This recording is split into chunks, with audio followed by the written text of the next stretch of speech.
So, welcome everyone to our yet another episode of our podcast. I am super privileged right now, I can say, to have Bhargavi with us, who has agreed to spend her Saturday afternoon with me. Thank you so much for being here. She's the CEO of the company called Excel Corporation. She's also the host of a massive podcast called People Who Matter. It has more than 2 million downloads, and I'm like excited to be here to learn a lot from her.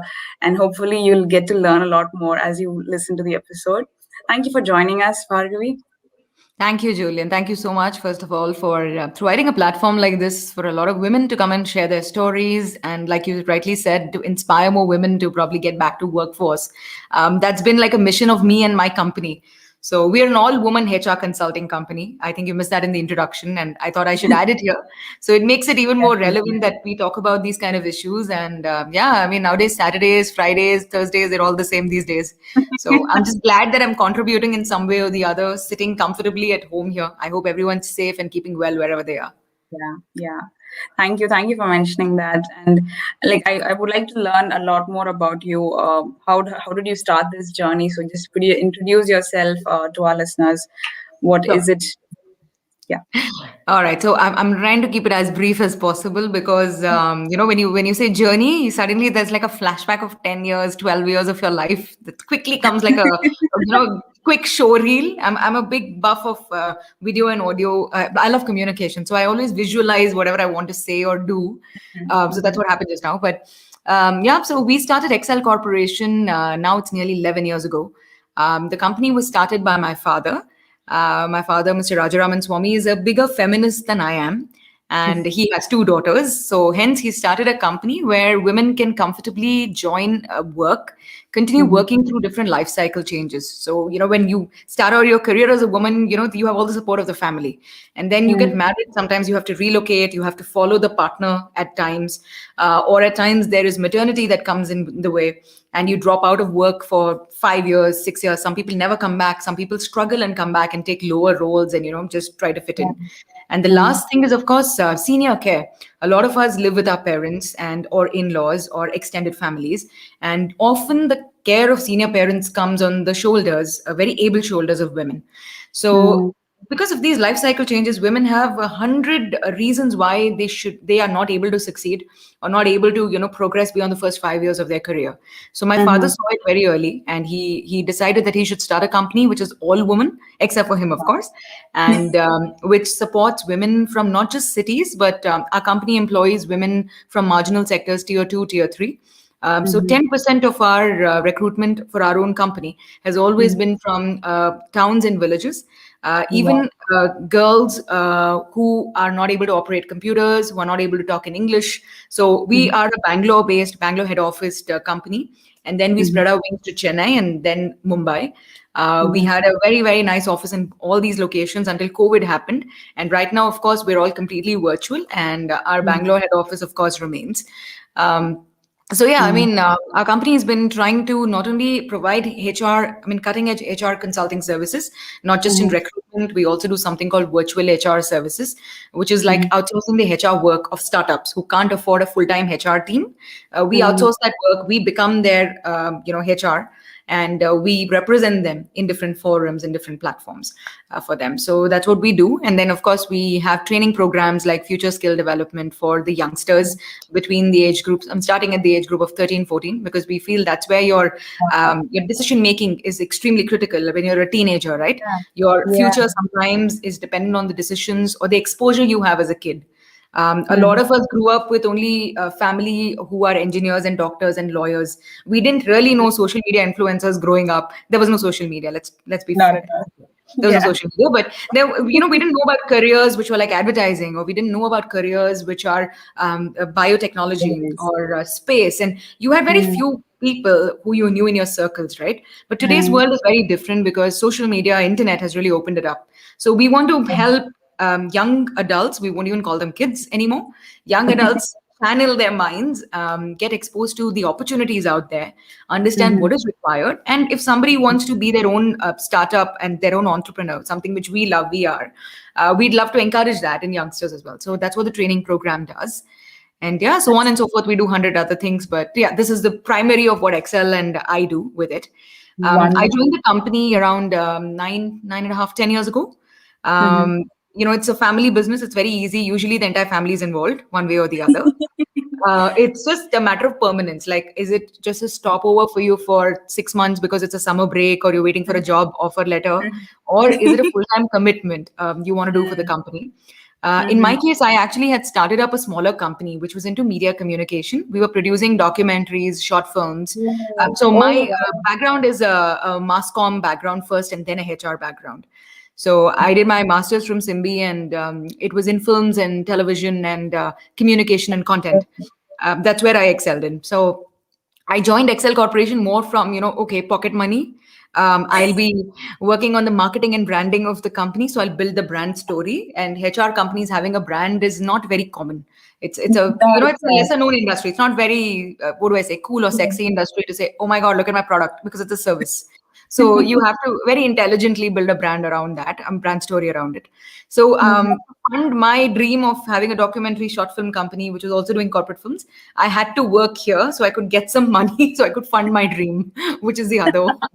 So that is how my journey started in Excel. And before I knew it, I was completely sucked into this. It's been 10 years now. I'm the CEO of the company. Yeah, a lot of challenges that have come along the way, a lot of opportunities have come along the way, and a lot of Mhm. innovations have come along the way. So I'm very grateful for all that life has thrown my way, I would say, to get me where I am. That is amazing. Wow. Like, I think that is the briefest you could summarize your life Wonderful. journey into. But wow, what a journey. I didn't know about the training programs, and that is so amazing because I think a lot of women don't even have the awareness. Forget about women. I think nobody in our youth actually knew that Yeah, okay, YouTuber is a profession or yeah, podcasting yeah, is a profession. yeah. Exactly, So exactly. making them aware about that is amazing. So do you go to colleges or do you have people Right. come So over to we your office? we kind of these were one of the crazy things you did during COVID. So it was like a mastermind that happened during COVID. So we've been doing virtual sessions. We've tied up with, of course, a few institutions, but we are doing a lot of private sessions as well. So our website, if you go there, it's www.excelcorporation.in. There's a page Mhm. called FSDP, which is the Future Skill Development Program. It'll just give you a step by step of registration. Our courses Mhm. are running, I think, for the next 6, 7 months for sure. We have trainers on board. Everything is virtual because we know the world is not going to get back to normalcy anytime soon. So we're very aware of it. And we want to build, I think, accesses for people through these Mm. platforms in a very comfortable way where you're safe, you're at home, you're able to Mm. follow it. Right now, we're running summer programs because it's summer holidays for a lot of young adults. People are in Yeah. between jobs, first internships. So it's a very, very cool time right now to join these kind of courses and explore further, seeing what is out there. So, yeah, Amazing. That's amazing. Thank you for mentioning the link. I'll definitely add that to the description. So, sure. I think you've become what young girls always aspire to. Like, there is this quote that says, become the CEO that your mom wants you to marry. And I think you've become that. How does it feel? How does it feel like when you took over the reins? So I'm going to correct that quote a bit. I've become the CEO my mom dreamt of. I don't think she ever dreamt of me marrying a CEO. That didn't really matter to her, like who the partner was. He should be a good human Uh-huh. being. Mm. But I think she cared more about what I could make of myself. So, yeah, Mm. I think, yeah, that's the modification. But thank you. I think anybody who's ever gotten anywhere in life, right? Whether it's an executive level, it's a manager level, it's a CEO level, it is a Mhm. lot, of course, about your hard work, your commitment, your sincerity, your patience, honesty, everything. But it Mhm. cannot be achieved, at least in a context like India. You can't achieve it without the support of the family or your partner. So I have a very supportive family. I'm very grateful to God for a very Mhm. understanding partner. My husband's a media lawyer. His career is Mhm. extremely demanding.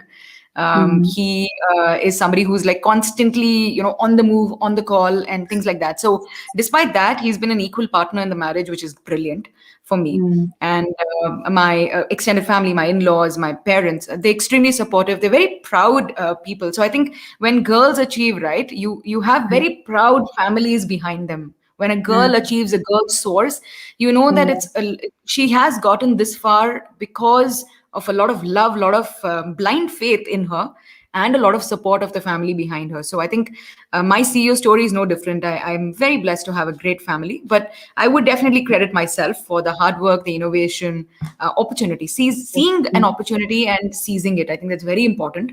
A lot of us miss out on this huge O word called opportunity, Mm, because we just kind of live life without observing it. mm, I was also guilty of it. I'm sure a lot of people are guilty of it. mm, Sometimes you're on cruise control, you're on autopilot mode for some parts of your life. Don't even know what you've done. Like, I can't remember a few years of my college life. I can't remember the first few years of my life in Excel. Then it's a blank. Like, I don't know what I was doing. I mean, I definitely didn't do anything significant. Hence, it's a blank. It's a blur. So mm, I'm thinking, so those were my autopilot and those were my, like cruise control modes of life. And then suddenly I realized, oh my God, I'm wasting life. Life is too precious. It's too short. And there are these awakenings everybody gets every now mm. and then. Yeah. A friend gets married, you suddenly like, oh my God, we're all too old. Oh no, come on, you have to do something before you get married. Like, take off. Your friends have babies, and then you're like, oh my God, it's time to have kids. Okay, take off before you actually go and have a kid. So there are a lot of wake up calls, and then there are pandemics. I mean, if this is not a wake up call, I don't know what is. I know so many people who wanted to pursue something in life, and then because of pandemic, they've changed their focus 100 degrees. They were extremely corporate, professional oriented. Now they've become NGO and social workers. There were Mm, people who were extremely passionate about a specific area, and then they mm, realized, oh my God, healthcare sector really needs more people, and they've started mm, developing tech-based products for healthcare. And so, I mean, these are your small wake up call. I mean, this is a huge wake up call, but I'm saying life gives you a lot of wake up calls, a lot of opportunities. mm, As women, as people in general, you have to learn to start keeping your eyes wide open for those opportunities to pass by. I'm not saying mm, there's only one opportunity that comes in life. I'm a big believer of second and third chances for everybody in life, because I mm. mean, we're all learners of life. Yeah, we're all students of life. I always call myself a student of life. So Yeah. it's okay if you miss this. Don't think it's the end of the world. There will be something else that comes up, but start Mm, identifying when it comes up, because life also has a limited stock. It's all like, yeah. okay, boss, you missed the first one, I gave you second. You missed the second, I gave you a fifth. Now, come on, I don't have any more left to give you. So Hmm. yeah, keep your eyes wide open is what I would say for sure.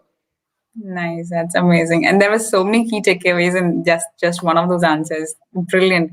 So I would like to know, like both of you being into media, like your earlier company was also in you Yes. made it. I mean, you started your company. What was it called? I It didn't was read it. a subsidiary of Excel Corporation. So it was just known as Excel Production, like the baby unit of Excel. So it was Excel Oh, Production. Yeah. okay, nice. So what did you do in that? Like, what was your Yeah, uh, so I started it with a partner of mine. We both were fresh postgraduates out of Simbi, and we just were like crazy, like we will do something and we shall achieve and we'll show them all. And this was in 2010 when internet wasn't that bombastic. I mean, it was just catching up, right? We had just finished the Orkut phase and we were coming into Facebook. I'm talking mm, about back in the day. Okay, yeah, yeah. so it wasn't very easy for your work to travel the world, but it was not so Mm, difficult that now you couldn't knock on doors. So I remember we did mm, projects for MTV because we had seniors who were working in MTV. So it was very good to connect with our alumni. And that's a great tip, guys. If you ever feel you need to knock on doors, start with home. Start first with your own parents, cousins, family. If that doesn't work, go to your college level, school level, reach out to your alumni. That's worked wonders for me. It still does. When I have to reach out to guests for our podcast, sometimes I mm. just run short of like really good guests. I just reach out to my own alumni saying, please help. I need a guest this week. Come on, guys.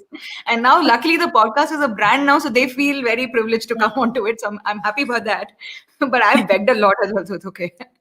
So anyway, moving back to this. So we did projects for MTV. We did projects for RBI. Grameen Kuta was their Mhm, microfinancing organization. So we did mhm. script work for their films for third party. Okay. We worked for cultural films for the Karnataka government, the Tamil Nadu government, where we had a little easier access. Hence, it was these two governments we worked with. We also Okay. sent a lot of film representations to NASCOM. Wells Fargo was another bank that we pitched work to. Hamleys, acquired by Reliance. Again, we had a common Mhm, connection there, so he was able to send us work because we were first timers, and we were like, "Please give us an opportunity," and we got it. So there were a lot yeah. of really nice stories that happened this way. There were Mhm, hundreds others that we did, but one thing we realized with this, at least back in the day, was you need deep pockets to be in the media business. It mhm, is not that you produce today, you get your profits tomorrow. Now things have changed. It's a lot better with OTT coming in. But uh-huh, again, 2010, 2011 was not exactly that. You had to really Mhm. put in your money, wait for 3, 4 years to actually see any kind of returns and profits. So I learned it very Mhm. fast in business that unless there's profit coming in, there's really no point being the founder and entrepreneur of any company. Because if you can't Mhm. pay your staff, you can't pay yourself, you can't have a quality of life, it's really not worth it. I mean, Mhm. all those, unless you have really good, now you have investors who are ready to invest in media companies. Back in Mhm. the day, I'm sure there were investors, but Hello? Hello? Can you hear me? Hello? I think I lost you again. Hello? Hi.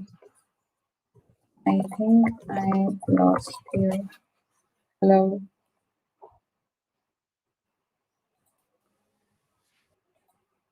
hi. Yes, not sure what happened. There was like Yeah, a, I don't know what okay. happened. Anyway, But you're sorry. back. Yeah. Yes, yes. So, yeah. So basically, unless you had deep pockets, it was very difficult to fund your own businesses. Basically, that's what it was, and Mm-hmm. that is the reason you needed to really get good capital, good investors in. If you didn't have contact with those kind of people, then you start thinking innovatively. What else can I do? So I started funding my business with my other work. I worked somewhere else, and then I would moonlight as a creative person in my own company. So that's what I did Okay. for a few years. And then I realized I couldn't do justice to the roles, the senior roles I was getting in the HR company. So hence I Mm-hmm. had to cut back focus. I sold out. That was my first successful exit. I sold the company to my friend.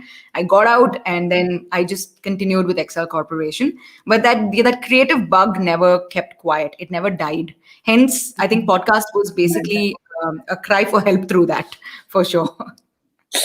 That I think that's a beautiful way of channeling your creative energy right now. I think People Who Matter. I listened to a couple of episodes already, and your with the way you have tuned the entire conversation. Even if I don't know the person, I would definitely know the person inside out by the end of any episode. That's Yeah, you. thank You're doing you. a great job on that. Thank So you. So how is it like when companies approached you in just one follow up question on your previous company, when clients come to you, do they have a lack of brand story and you help them build that brand story? What was the role that you played? You're talking about podcasting, or you're talking about the The other company? The the previous first one. company, Excel Okay. Productions. Yeah, so it was basically, I think it was supplemental brand stories because we weren't big enough to provide complete brand content for them. I don't think we were the right people for them, but we Mm-hmm. were like the offshoot wings of advertising and PR companies that were working for them. So if they needed a story for a brand, Uh-huh. featuring just the positives that they're doing, CSR was a huge word then. It still is, but back then it Mm-hmm. was like a new innovative word that came to Indian market. So we would do a lot Mm-hmm. of CSR, NGO films for companies, etc., which would Got it. add on to their complete brand profile. I'm not saying we handle the entire brand. Today for Got startups, we're doing that. So Excel Corporation itself has integrated a content communication division ever since the it. podcast picked up. And today we are a wholesome, we provide brand services for startups as well. That's what we've become today. So we're Yeah. not just a I saw HR that. virtual setup, but we've become an extension of. So we've become a very startup friendly space. Like you come to us, we're a one Mhm. stop. You get everything right here. Wow. And Mm-hmm. apart from, of course, our bigger clients, which are Fortune 500s, Indian Mm-hmm. business houses, MSMEs, we of course cater to all of them. But there we've primarily kept it as an HR training focused kind of a service. Yeah. Yeah, that's I read about that. That's why I was like, there were like a lot of clients mentioned, and I was not sure how Excel Corporation was actually catering to those clients. That's amazing. So that means if a company is set up in India and is starting out in India, they can reach out to you for recruitment as well as creating content for them on social media or Absolutely. otherwise. Brand development. We'll call it as Yeah, brand development. So, yes, they can reach out to us for all HR services, not just recruitment, but complete HR services and complete brand and brand related services. So, we've become that in India, but we also service for HR, we've always serviced clients in Singapore and Australia as well, Dubai as well. Yeah. So, that's HR wise, we're a very well established company in India. We're one of the top 10 in Bangalore city. We're one of the top three. So, that way, I think we've established ourselves as a name to reckon with when it comes to the HR business. In the podcast space, yes, individually, my podcast has done extremely well and it stands out. among the podcasts which are in the market for sure. But as a brand entity, we're still developing our services for sure. But we've got some excellent clients right now for the brand as well. Amazing. So, like, do you have a team focused for just video editing and camera and all of those? Like, how big is a People Who Matter team? Like, do they come up with themes for every season? Like, I know you've had 2 seasons and some are only available on Audible. So, what does So, that go yeah. about? Sure. So I'll add in there. We've had 3 seasons. The first 2 seasons are available on every streaming podcast platform. That's what helped us build our subscriber base. And then Audible approached us for an exclusive deal in season 3. So right now, for 1 year, we're exclusive with Audible. Season 3 launched on Jan 17, 2021. We recorded the complete thing during COVID. It has some excellent speakers. I mean, you have to listen to them. We've got the heads of Bajaj Life Insurance. We've got authors like Chitra Banerjee. We've Wow. got the best voices in India. We've got some of the best marketers, content providers, fintech, technology heads. So you just have to tune into that season in Audible. It's People Who Matter by Bhargavi or People Who Matter podcast. You'll get it there. Okay. Funny story. I started as a one-woman team. So People Who Matter podcast was started in 2018 November. And this was really one of those times when my mind was autopilot again. Like I had no clue what was happening. From I couldn't make one day different from the other. Every day was the same. The problems were same. The struggles were same. The threats were same, and the opportunities were same. And I was extremely bored with what I was doing. Clearly, I mean, that's a simple and plain answer. I love my company. I love what it's given to me, and I would continue developing it. But there can't be any entrepreneur who's been 10 years in the business of the same organization who doesn't wake up and say, "Oh my God, today what different? I need to do something." Innovation is literally a cry for help sometimes from the tedious, monotonous life that you lead. That's what innovation comes from. Sometimes it's necessity. I totally agree that if there's a lack of something, then innovation comes. But in my case, innovation has always come when life's monotony has hit me. And that's literally the story of podcast as well. So I used to listen to podcasts when I was holidaying in my sister's place in US, and that is a mature market where podcasts were already available. I mean, fun fact: podcasts have been in the world for the last 17 years. That's a fun fact. Yeah. In India, we know about the word podcast hardly in the last 1 to 2 years. And even in India, there have been podcasters who've been doing work since 2015, 2016. So it's not an extremely new thing. It's just that nobody knows about it. Awareness has always been less about the podcast space. So I'm very thankful to podcasters like you as well, who are making an effort, trying to spread the message of the tribe, as I say. So it's good. More power to tribes like us. But coming back to People Who Matter, so it started as a one-woman army. I had my Apple Mac. I had a GarageBand software to edit and record. I was working in an office space which actually had the equipment, and nobody knew how to use it, which was the best part. So I was in a Wow. co-working of sorts in a financial international bank. I can't say the name, but it was an international bank space where mostly fintech, technology, and other service providers were sitting. And so we were one of them who got integrated into the system as the HR service providers. And we were trying to find a foothold in Mumbai city. And Mumbai is a very hard place to get a hold of, and address is everything in Mumbai, especially when it comes to business. So it doesn't Yeah. matter. Like other cities, it really doesn't matter. In Mumbai and Delhi, it's a very important thing. Where you live is pretty much defines who you are and what your business is. So we were lucky that we got invited into this place, which is in Lower Parel, Peninsula Business Park. And we were like, okay, fantastic, 5-star address. We have arrived. And then we arrived. And of course, we made some great business partners, great clients who are still clients of ours today. But it kind of put you back in that, that autopilot, what next mood. And this space had it had a soundproof room of sorts, which was not soundproof. According to them, it was. And there was some equipment and stuff which was stashed away, which was like a mic, there were headphones, some basic recording gear. And I was just, taking a call one of those days, and I was twiddling my thumb, and I'm like, oh my God, look at this place. It actually has like foam.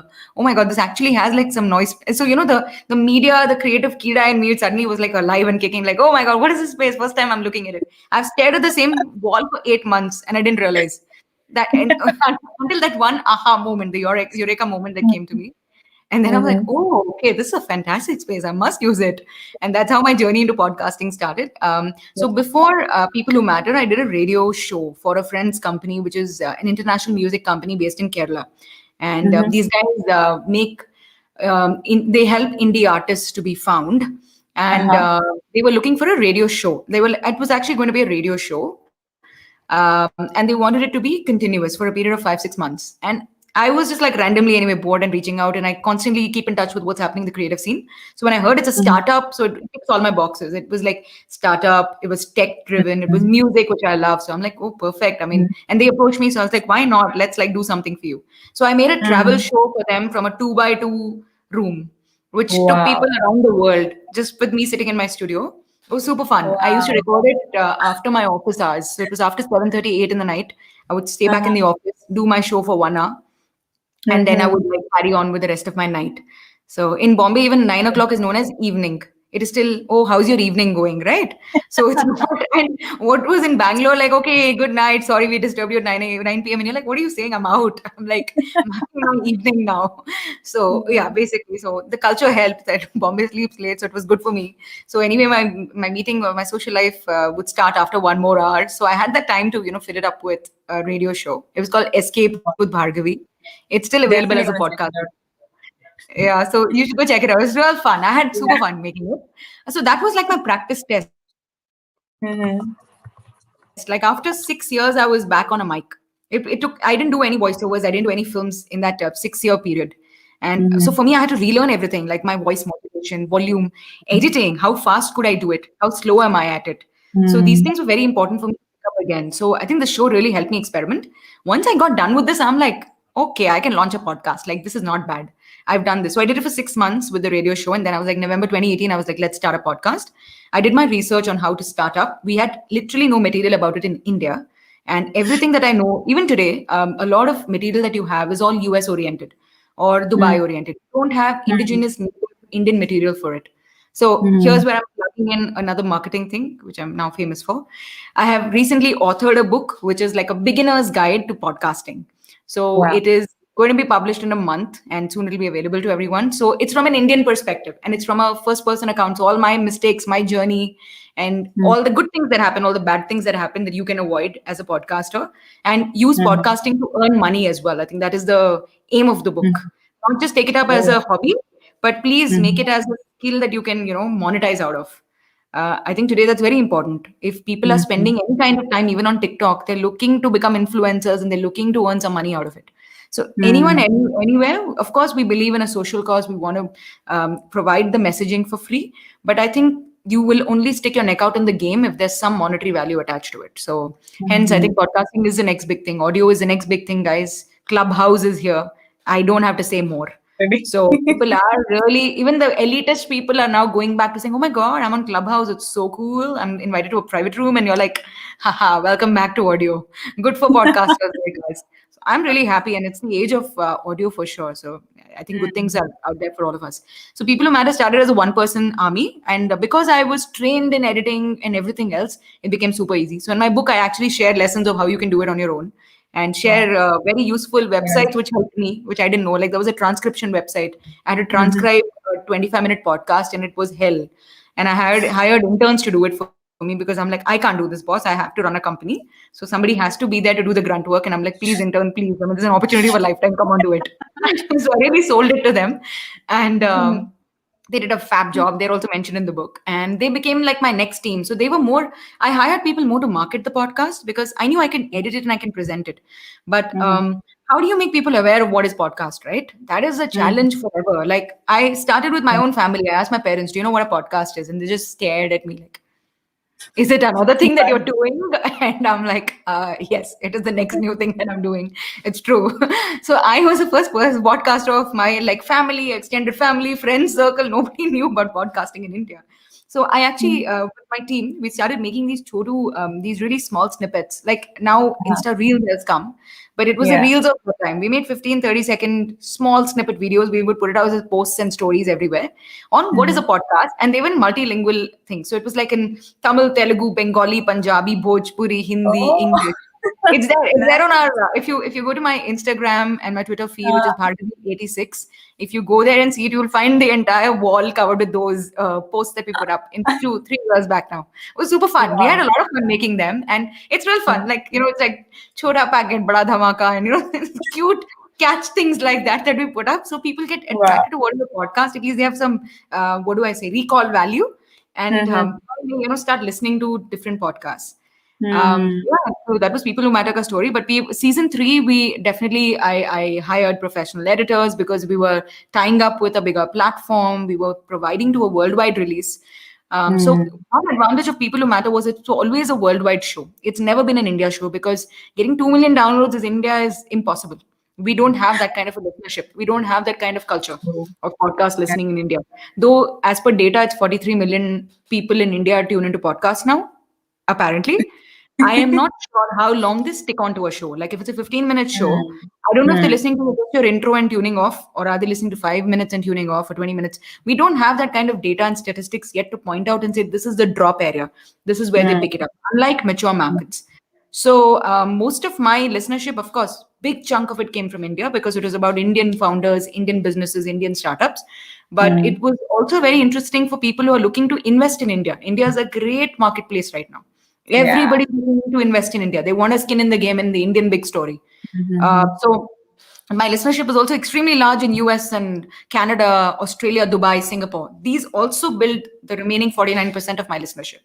So I'm very Hmm. grateful that that happened. I hosted it in a site which was not an Indian site because nothing was available.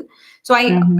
I mean there was no choice. I had to host it on a US server, and I because I see. hosted it there, it kind of gave me the reach that I wanted. It gave me everyone. So Oh.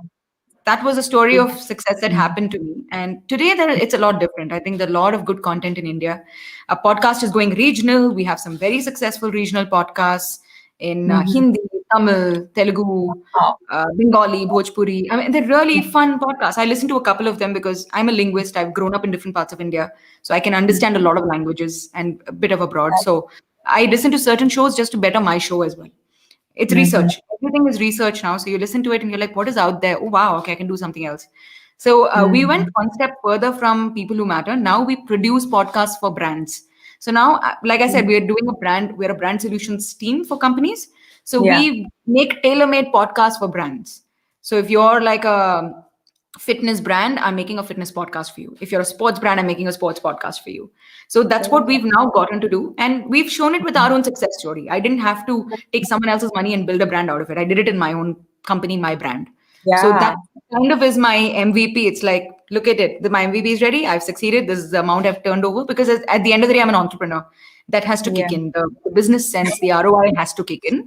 Hmm. It doesn't go away just because I'm creative. So yeah, I think this time around I'm much better in my creative and content journey as a podcaster, I would say, than I was as a kid of Excel production, I would say. Hmm. That's amazing. So you keep answering a lot of these questions that I have. So that thank you so much for covering all of those points. Like I have like there are like bunch of questions in my mind right now from the Sure. answer. So one Sure. thing, I do understand that Clubhouse is for iOS only, and Yes. but then 97% of I think India uses Android. Android, So correct. do we for the young podcasters out there, do we have to feel guilty about not having our podcast on Apple Podcast, or is it okay to get your subscribers regionally from other podcast Platforms. platforms? All right, very good question. Because had you asked me this 3 years ago, I would have been like Apple Podcast is Bible, right? Because there was nothing else. Spotify was just Yeah, entering the market. Audible had not even entered the market. JioSaavn did not exist in podcast. Ghana was not then podcast. We don't have Kuku FM. We didn't have Khabri. We didn't have a lot of platforms. Today there's so many, right? So three correct. years back, I will tell you a very funny experience. Also, is mentioned in my book. But I registered for this Apple podcasting as soon as my first episode was ready in People Who Matter. I applied to it through my RSS feed to Apple, and that time it was a big deal. Apple was rejecting a lot of non-US based podcasts. At least that's what I came to know. Unless your quality is okay, because they had a huge problem with people not following sound, Hmm. sound editing and sound requirements, which make Hmm. a very decent Apple podcast. I don't blame them at all. If I was in their space, I would want people to hear good stuff on my Hmm. platform instead of Hmm. anything and everything, right? I so and Correct. that also kind of shapes the podcaster to get better at their game. If I Yeah. was at level 1, I would like to be level 15 because Apple would then let me come in, and that improves my game as a podcaster. I always Yeah. look at negative criticism or rules and regulations like this. I always think of, okay, why is it there? Okay, is it going to help me improve? Great. If I can get there, then good for me as well. Like, I Correct. mean, I know it sounds snooty. It really sounds snooty when you think of Apple as a brand. I mean, I'm guilty of having Apple products, and I'm a huge endorser of Apple. But I understand from a population Mm, standpoint, making something exclusive to iOS makes it very elitist and very snooty. mm, However, it kind of helps you up your game as well. If you look at it from that way, it's all a perspective change. So 3 years back, when I woke up one morning, and this was after I submitted to Apple, it used to take at least 7 to 11 days to get okayed by Apple. That's the amount of mm, time it took. Okay. okay. And it may or may not happen. And if Apple doesn't take it up, then there are very Mm, few options left for you to put your podcast. There's only Google Podcast left. YouTube, you correct. can put it as a static podcast with just one image going, and people hopefully listening to that one thing. Nobody listens to anything on YouTube. They watch things, right? So your Yeah. chances are very less. So it was very Mm, important Apple said yes to your podcast, because then through Apple mm, you will get recasted in other places like Overcast, Stitcher, and those things, which were in US. mm, So mm. 7 days later, I just, anyway, I would periodically just check my work mails, and I would go and check my podcast mails. And there I saw this Apple acceptance, and I squealed. I squealed like I got into some college or something. I was like, oh my God. And my entire staff floor was like, what's wrong with her? Why is she behaving like this? And it was in the middle of a work office. It was in the middle of a financially heavy setup. And I was like jumping up and squealing, saying, Apple Podcast got mine. Apple Podcast said, okay to mine. And they're like, okay, theek hai, thanks. We're on calls. Please keep it low. And I'm like, you don't share my joy, but you don't know what a big deal this is. But it was a big deal. So that time, Apple Mm, Podcast was a huge thing. mm, Today, like you rightly pointed out, 97% have Android phones, and nothing wrong with it. So obviously, you have to go to platforms which are conducive to your recording devices. People are recording in different things. They're editing in Audacity. They're editing in Adobe Premiere Pro, Final Cut Pro for Apple people. So there are mm, all kinds of different editing softwares as well. So whatever is conducive for your editing software to share it with, please go ahead. I always say there is always a listener for every single podcast. You don't have to aim for 2 million. It happens. Sometimes it happens. It's like a random video going viral.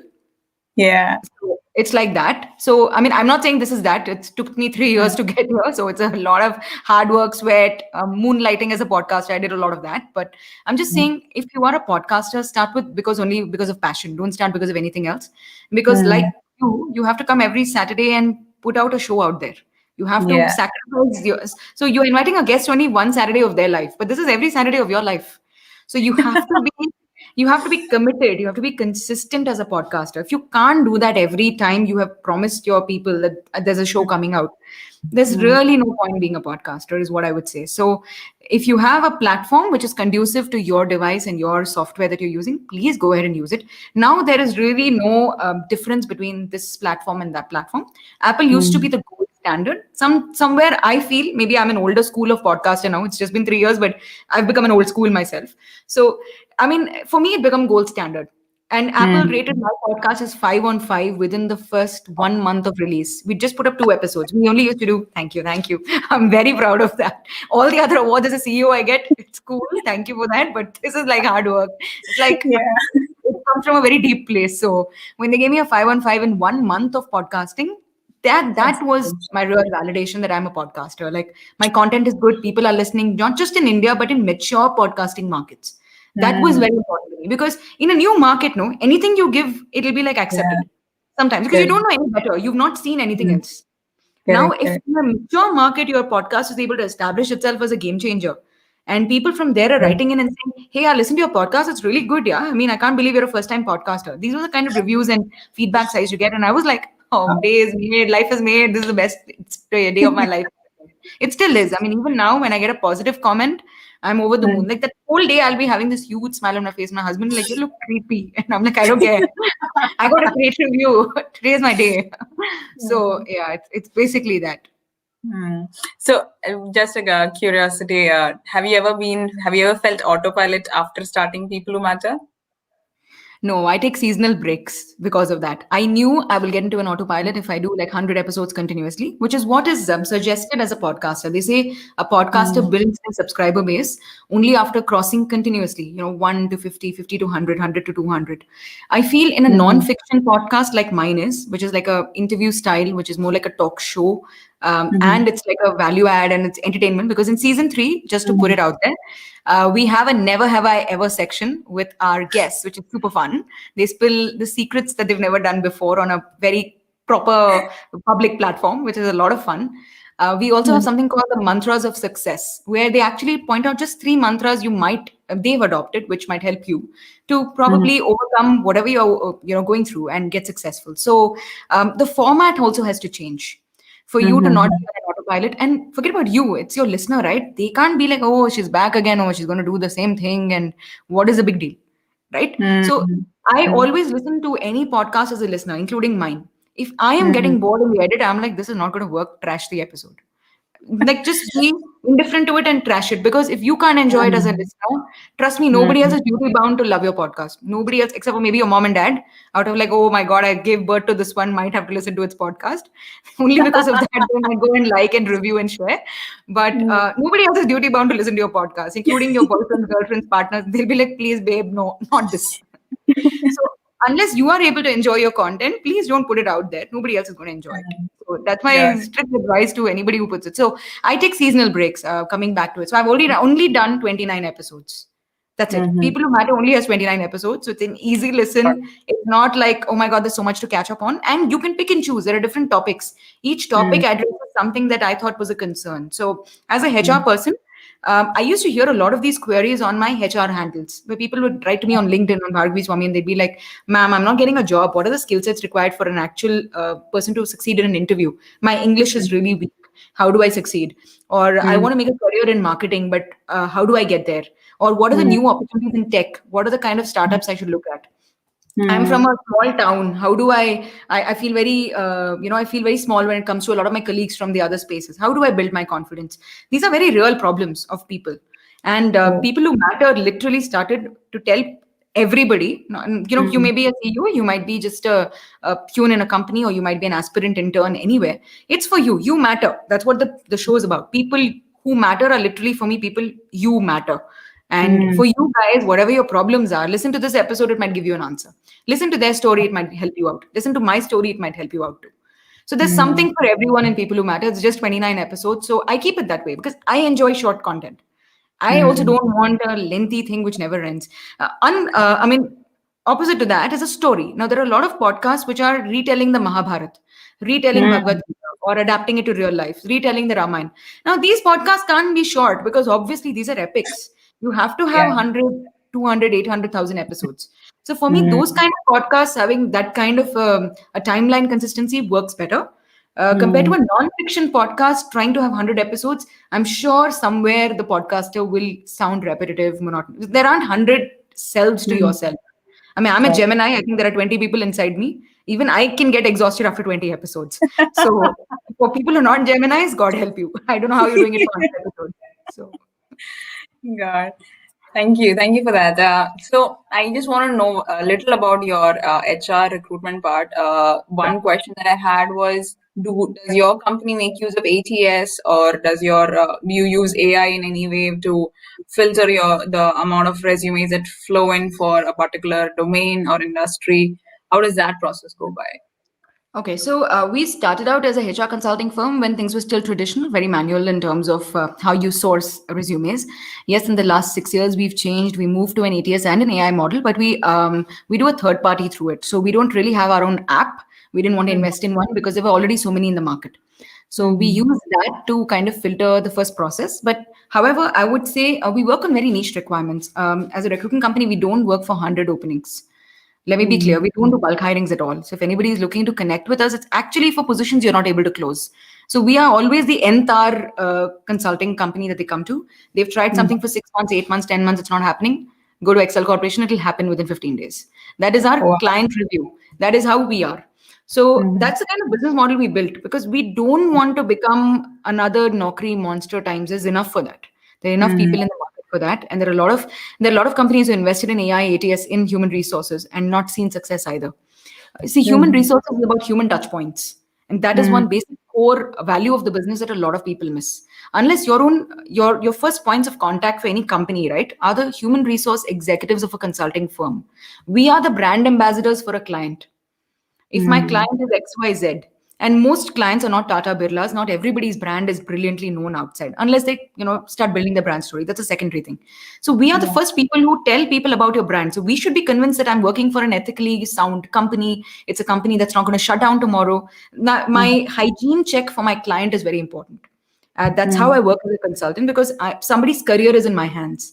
Somebody's mm. family depends on that one person earning, and that one person earning might get or might not get a job because of me or my team. Got So it. that is a perspective with which we look and approach work. We don't approach it as a blockchain, AI, filter 20 CVs, choose whichever the computer throws up at you and take it. No, we're more specialized than that. Of course, we use AI and ATS to initially sift out the bulk, but we actually have human touch points to interview these candidates through video and audio to understand Mm, who they are, what is their background, why are they changing, what are their vulnerabilities, what might mm, prompt them to change again in 1 year. Why are they reading? mm. Why have they continued working in one company for more than 5 years? Because today 5 years is a big deal being in one company, right? It's almost like how our parents used to work for 25 years in one company. Today 5 years is equivalent to that because everybody is changing in 1 year, 2 years, and becoming a entrepreneur after that.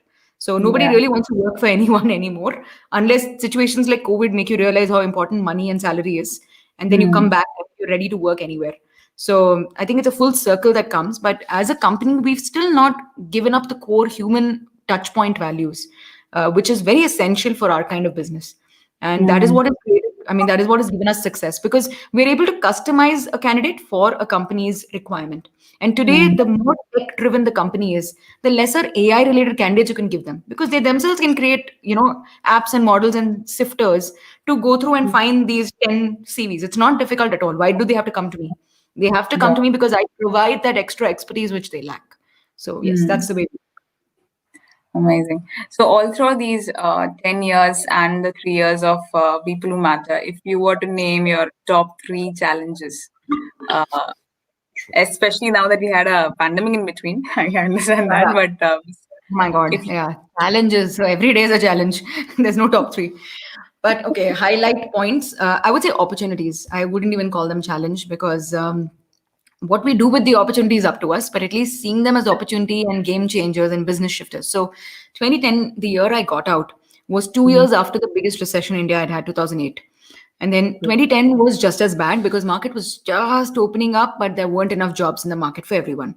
That also mm, prompted people like me to start up my own company because I realized that I'm one of the lucky few who has that muscle power where I'm not the primary earner of my family. They're not dependent on my salary. So I could have the liberty to start something, try it out, maybe pass, maybe fail at it. I don't know. But mm, so I've seen that. I started with that. So for me, mm, money and having running capital was always a very, very important thing in an organization and a business because I started paying salaries at the age of 23. So I know the importance of giving somebody a monthly salary. I know the responsibility of having that much in your account so you can pass on salaries. It doesn't matter if you take home the money. Please understand, mm, life of an entrepreneur is captain of the ship. You get all the rewards last. At least we are mm, those kind of entrepreneurs, not the ones who swindle and run to another country. But we are the ones who want to stay here, build a business, help people, mm, help their families, help ourselves. So mm, yeah, I mean, you're the last person to receive anything. That is what an entrepreneur is. So you have to constantly be funded for you to fund others. So that was one of the biggest learnings, I would say, not even a challenge that I faced in 2010, 2011 when the business was, slowing down. The mm, second thing came across when I was shifting cities. So my husband, I told you, was a media lawyer. So he was changing jobs. He's a corporate professional. He's not an entrepreneur. So whenever he mm, moved, I obviously wanted to be with him. So I moved. And mm, there, what I did was instead of buckling down and saying, oh my God, what am I going to do? Let me just quit my company or let me keep traveling to and fro. I set up mm. offices wherever I moved. So we were in Chennai. So I set up a branch office of ours in Chennai. Or Chennai is the automobile capital of India, like the Detroit of US. That's Chennai. So you had the best automobile manufacturing companies. Today, of course, Gujarat is giving Chennai a run for its money. But at that point of time, had the best automobile companies, right from Daimler, Mercedes, Renault, Volkswagen, everything. So we started coordinating with whichever the area was good for. We started Mm, looking at that as an opportunity. So I moved to Chennai, made them as my clients. Of course, tech sector was booming there. Became our next level of clients. A lot of good exchanges in terms of networking with people. Networking always helps people. Whoever's listening to this or watching this, please understand your school network, your college network, your family network. I'm calling Mhm. them network. I'm not calling them soul sisters and support groups. They are a different category. I'm calling it network because even today, for a COVID emergency, if you want to reach out to something, you're putting it out on your social media, you're sharing it on your WhatsApp because it's a network of somebody somewhere seeing it, passing it on to someone, getting that help and passing it back to you. Business is Mhm. also exactly the same. Please use your networks. Don't be too shy about it and reach out to people, tell them what you do because these are opportunities. Don't look at them as, oh my God, how can I approach? I hated this person in class 10 and now today I have to go back to them. Please, I mean, they also have the same feelings towards you, but if it's mutually beneficial, anybody will accept it. Please relax and go out and reach it. There's really no shame in it. So as an entrepreneur, I can stick my hat out and say that.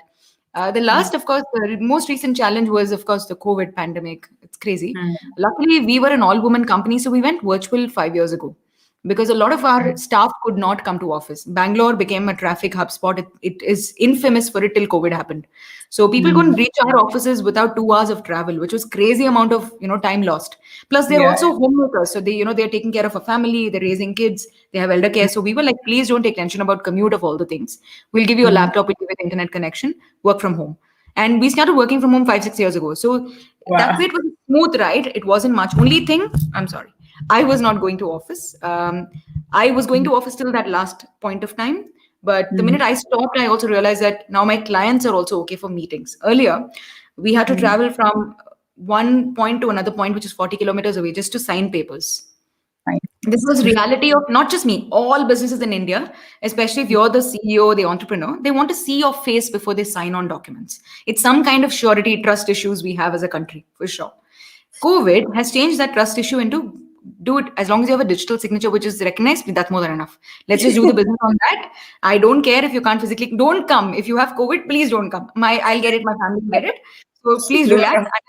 Unless you have a negative test, don't walk into my office doors. And you're like, thank God, thank you. I saved so much time because it was crazy. I mean, I used in Bombay, I used to travel from like Lower Parel, which is south part of Bombay, to Thane just to Mhm. go and show my My face for an goodness. introduction meeting. And I may or may not even get that client.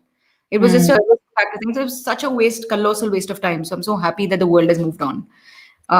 Yeah, and I think these are the main challenges that I faced, which we took as opportunities and converted it. So recognize your challenge. It doesn't have to be as big as pandemic. It can be anything, which can be a Mm. challenge in your life. You're not having that space to work from home could be a challenge, and then that could be your business idea as well. A lot of people are True. making like furniture, which is in the daytime it works as an office table, in the night it becomes like a baby bed and all that. Like this crazy amount of innovation going on, yeah, during the pandemic. It's Absolutely. amazing. And the headphone sales are over the roof. Boat has made the maximum money during this COVID pandemic because everybody wants a noise-free noise cancellation. So they feel like they're working in an office and they don't want to be part of the cooker going in the room next door. So, I mean, that's what the world has come to. So, yeah, you're just trying to find innovation and challenges. That's amazing.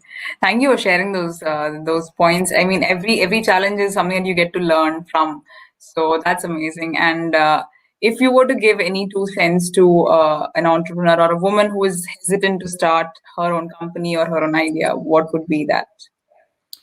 Heavy question, but okay. So I was always raised as a child. Okay, they raised me in a very gender neutral way. My Mm. parents, they have two daughters, me and my sister. So they never told us that girls can do this, boys can do that. I think they also didn't have a choice because both of us were girls. So like, where can you go, right? What would you tell us? So I know how to. My dad taught me how to repair a car very early. I used to help him repair, fuses and wires and bulbs around the house. So did my sister. So we're very well trained. And our mom used to train us, like you must sing and you must know how to dance and you must know, kitchen work. And my mom is a math teacher. So she would be like, Mm. maths is very important. Even while buying vegetables, it's very important to learn the basics. You should know how much you're paying, what is the market value, how much are you saving in it, monthly budget. So these are very important life skills. So, I mean, if you're a youngster, you're listening to it, please don't dis or discount what your parents are trying to teach you or your grandparents are trying to teach you at a very young age. Everything is useful. Like the stories my grandmom told me as a kid, today I'm using it as a fictional podcast. Go figure. Oh, wow. Anything and everything in life is useful. So I'll start with, if you're a woman today wanting to get into business, you should Mm. have a very strong support system, especially as a woman, because the world is still not very equal. Let's call it what it is. It's getting there. It's definitely way better, but a lot of expectations are still on the woman to change, to do, to modify. Your career Mm, has to somehow revolve around everybody in the house. It's still not changed. I mean, whatever, however progressive we think, even me, even my mm, career, I have designed it also in a way, though I'm achieving and everything. But there was a point of time in my life where I had to design it around circumstances in my family, health mm, issues, financial issues, anything else. So I stopped from expanding. I stopped from, doing a lot of things I would have done. I waited to start my podcast 2 years later than I had planned because of family going through certain things. So mm, get the support from the family, talk to your family members, tell them about your dreams and aspirations. And also, they are your first focus group, guys. Literally, it works. If you have any idea, right, first test it out on your family. Okay, you mm, want to say, I want to start a catering business.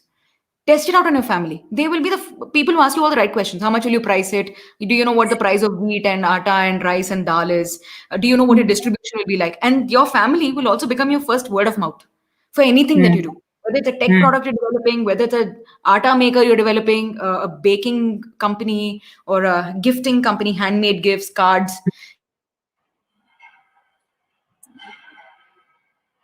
Think we lost you. Okay. Hello. Hello. Hello.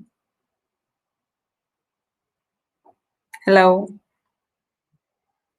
Are you there? Mm, hello. Hello.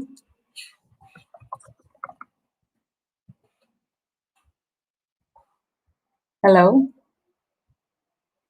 Mm, I hear this. Hello. Hello. Damn it. Hello. Oh my god. Think.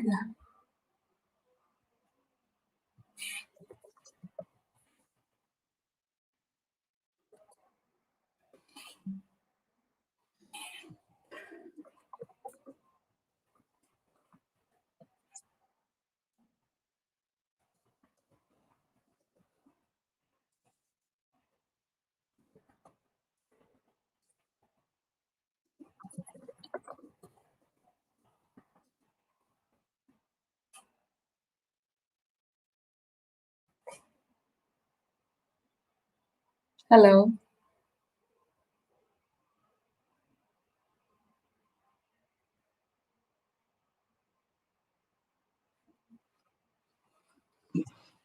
Mm,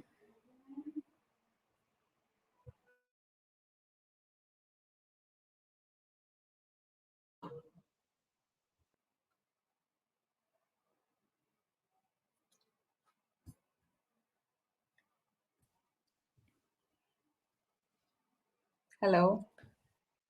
I'm sorry. What Extremely happened? sorry, but if you're talking about challenges, infrastructure in India is a challenge. So sorry about this, but yeah, we're back That's again. okay. Please, somebody out there, use it as an opportunity for sure.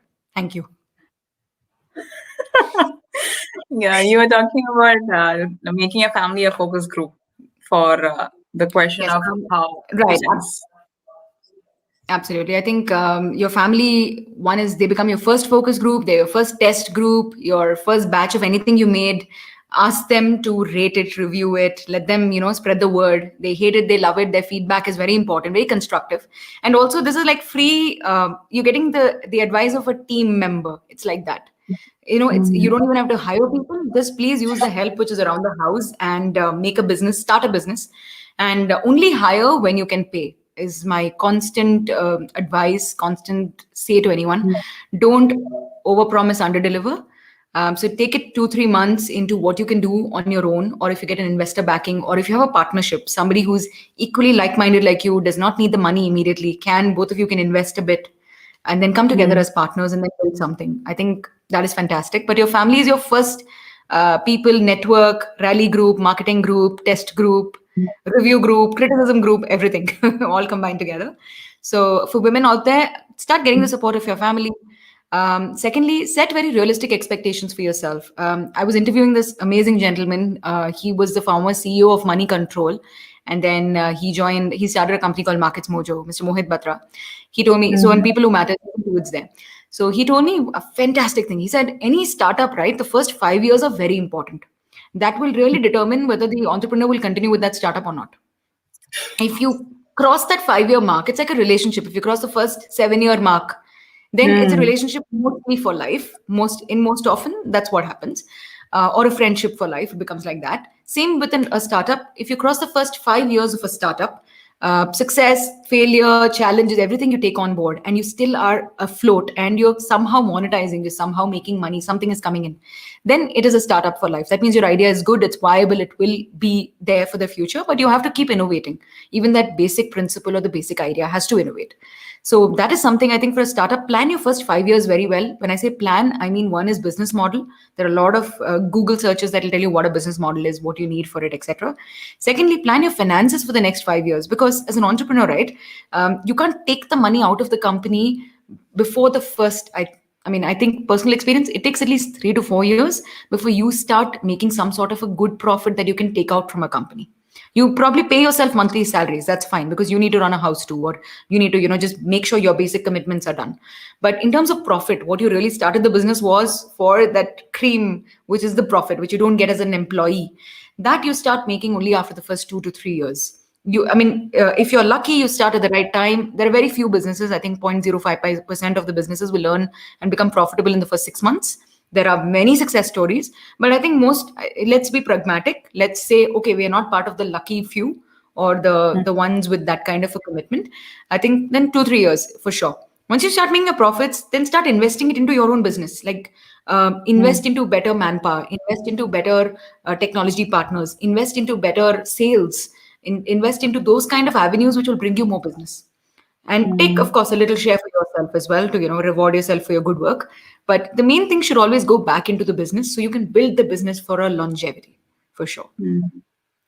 Beautiful. That's a beautiful summary. Like, I think you've had the most experience doing so many, I mean, multiple startups. This is gonna be my Dhamaka episode. Thank you Okay. so much. Thank you. Sure, Thank you so much for absolutely. your time. Wishing you all the best and hope we stay connected. And I'm definitely gonna check out Absolutely. all of the things that we had, and buy the book as soon as it's out. Okay. Absolutely. I'll send you the links. It's still a month away. We're still in publishing and marketing. Pre-marketing is going on, so it's going to take Mm. some time. But thank you so much. It was really nice, Julian. It didn't feel like it's the first time I'm chatting with you. It really felt like I know you for a long time. We were just chatting over coffee. I wish times were better and we were doing that. But nevertheless, Yeah. I'll take this as a Saturday afternoon with a friend. So thank you, Julian. Thank you for the opportunity. Thank you. Thank you. Bye. Yeah. Bye.